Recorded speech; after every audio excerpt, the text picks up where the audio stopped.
Thakur class के इस channel में आपका स्वागत है। आज हम राष्ट्रपति के कुछ महत्वपूर्ण विषयों पर बात करेंगे। दोस्तों, प्रश्न संख्या 21 को बढ़ते हैं। देखते हैं दोस्तों, कथन ए, भारत का राष्ट्रपति इंग्लैंड के राजा और रानी के समान स्थिति रखता है। कारण है दोस्तों, राष्ट्रपति मंत्रिपरिषद की सलाह के अनुरूप कार्य करने को बाध्य है। ऑप्शन ए है ए तथा आर दोनों सत्य है तथा आर ए की सही व्याख्या करता है। बी है ए और आर दोनों सत्य है लेकिन आर ए की सही व्याख्या नहीं है। सी ऑप्शन है ए सत्य है लेकिन आर असत्य है। डी ऑप्शन है दोस्तों ए असत्य है लेकिन आर सत्य है। दोस्तों देखिए, भारत का राष्ट्रपति जो होता है वो औपचारिक प्रमुख होता है और इंग्लैंड के राजा रानी भी एक औपचारिक प्रमुख होते हैं। भारत के राष्ट्रपति का आर्टिकल 74 में उल्लेख किया गया है कि वह मंत्रिपरिषद की सलाह पर कार्य करता है और इंग्लैंड के राजा रानी भी भारत का समान ही स्थिति रखते हैं, अर्थात ए और आर दोनों सत्य हैं और ए आर की सही व्याख्या करता है। इसलिए दोस्तों ऑप्शन ए राइट आंसर होगा। दोस्तों प्रश्न संख्या हम 22 की ओर बढ़ते हैं। निम्न में से कौन राष्ट्रपति की कार्यपालिका शक्ति के संबंध में सही नहीं है? दोस्तों यहाँ सही नहीं है पूछा है। देखिए दोस्तों, ऑप्शन ए है प्रधानमंत्री उसे कैबिनेट के प्रत्येक निर्णय को अवगत कराएगा। बी है यह मंत्रिपरिषद की बैठकों को संबोधित करेगा। सी है प्रधानमंत्री को किसी मंत्री द्वारा लिए गए निर्णय की मंत्रिपरिषद के समक्ष रखने के लिए कह सकता है। डी है उसे देश के प्रशासन से संबंधित उन सभी निर्णयों से अवगत कराएगा जो इस संबंध में लिए जाते हैं। तो देखिए दोस्तों, इसका ऑप्शन नंबर बी आपको सही नहीं है, क्योंकि मंत्रिपरिषद की बैठक को संबोधित राष्ट्रपति नहीं करता है। इसलिए दोस्तों ऑप्शन नंबर बी गलत ऑप्शन होगा। दोस्तों प्रश्न संख्या हम 23 की ओर चलते हैं। राष्ट्रपति पर महाभियोग कहाँ लगाया जा सकता है? ऑप्शन ए है संसद के किसी भी सदन में। ऑप्शन बी है संसद के संयुक्त अधिवेशन में। सी है लोकसभा में। डी है केवल राज्यसभा में। दोस्तों मैंने बताया है आपको पहले ही कि महाभियोग एक अर्ध न्यायिक प्रक्रिया है जो आर्टिकल 61 में उल्लिखित है, और मैंने ये बताया कि महाभियोग राष्ट्रपति के विरुद्ध लाया जाता है और यह किसी भी सदन में अर्थात लोकसभा और राज्यसभा दोनों ही सदन में लाया जा सकता है। इसलिए ऑप्शन नंबर ए सही आंसर होगा।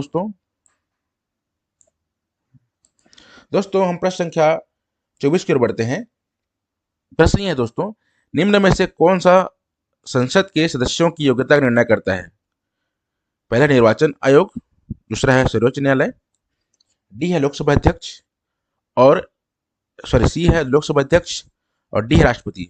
दोस्तों मैंने बताया है कि आर्टिकल 103 में उल्लेखित है कि राष्ट्रपति को यह अधिकार है कि संसद के सदस्यों को अयोग्य घोषित कर सकता है। इसलिए इसका ऑप्शन होगा ऑप्शन नंबर डी।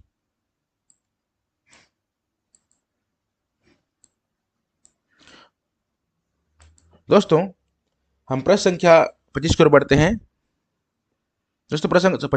हैं। यदि भारत का राष्ट्रपति यह महसूस करता है कि भारत सरकार की वित्तीय स्थिति खतरे में है तो वह निम्न में से क्या कर सकता है? तो ऑप्शन है वित्त आयोग के सदस्यों की संख्या में कमी कर सकता है। बी है वित्तीय आपातकाल की घोषणा कर सकता है। सी है किसी राज्य में राष्ट्रपति शासन आरोपित कर सकता है। डी है संसद को विशेष वित्तीय विधेयक पारित करने का आदेश दे सकता है।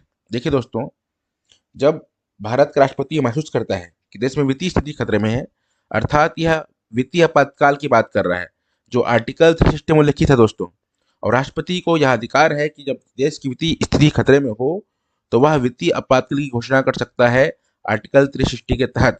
इसलिए दोस्तों आंसर नंबर बी इसका करेक्ट आंसर होगा। दोस्तों प्रश्न संख्या 26 की ओर बढ़िए। यदि देश में राष्ट्रपति एवं उपराष्ट्रपति दोनों के पद रिक्त हो जाएं तो ऐसी स्थिति में नया राष्ट्रपति चुने जाने तक निम्न में से कौन उसके कर्तव्य का निर्वहन करता है? ए है लोकसभा अध्यक्ष, बी है लोकसभा में बहुमत प्राप्त दल का नेता, भारत का मुख्य न्यायाधीश और सबसे वरिष्ठ राज्यपाल। दोस्तों इसका सही आंसर होगा भारत का मुख्य न्यायाधीश। दोस्तों जब देश में राष्ट्रपति उपराष्ट्रपति दोनों का पद रिक्त हो तो भारत का मुख्य न्यायाधीश राष्ट्र कार्यवाहक राष्ट्रपति के रूप में कार्य करेगा। इसलिए इसका आंसर है दोस्तों ऑप्शन नंबर सी। दोस्तों प्रश्न संख्या 27 की ओर बढ़ेंगे। निम्न कथनों पर विचार करें। भारत के राष्ट्रपति को संसद के दोनों सदनों को संबोधित करने का अधिकार है। पहला है आम चुनावों के बाद पहले सत्र की शुरुआत पर। दूसरा है प्रत्येक सत्र की शुरुआत पर। तीसरा है प्रत्येक वर्ष प्रथम सत्र की शुरुआत पर। चौथा है प्रत्येक वर्ष बजट सत्र की शुरुआत पर। उपरोक्त में से कौन सही है? ऑप्शन नंबर ए 2 और 3, बी 1 और 4, सी 1 और 3 और ऑप्शन नंबर डी है 2 और 4।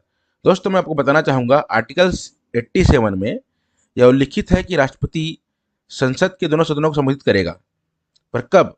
तो सर दोस्तों देखिए, दो बातें हैं इसमें। पहला कि आम चुनावों के बाद पहले सत्र की शुरुआत में, और दूसरा है प्रत्येक वर्ष प्रथम सत्र की शुरुआत में। वो है सदन के दोनों सदनों को संबोधित कर सकता है।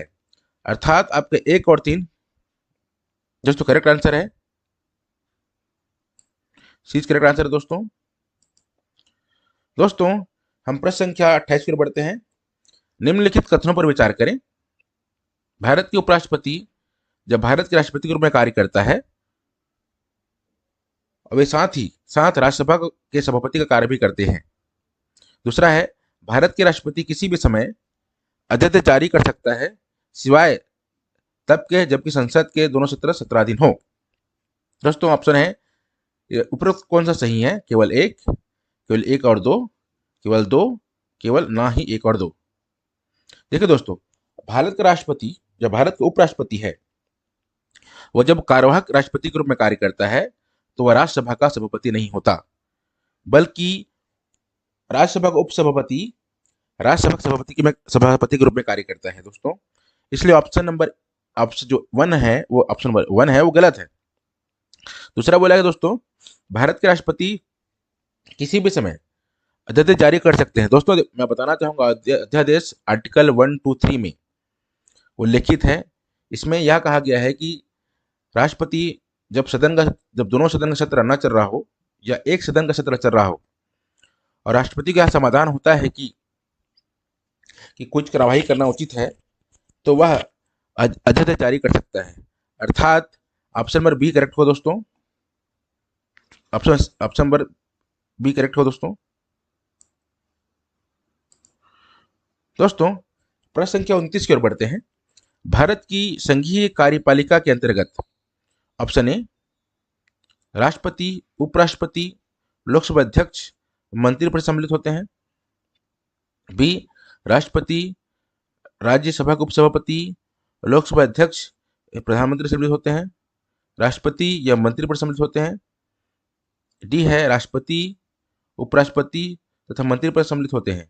दोस्तों इसका आंसर बताना चाहूंगा मैं। दोस्तों इसका आंसर होगा ऑप्शन डी। इसके अंदर राष्ट्रपति, उपराष्ट्रपति और तथा मंत्रिपरिषद सम्मिलित होते हैं दोस्तों इसका आंसर होगा डी आंसर होगा दोस्तों।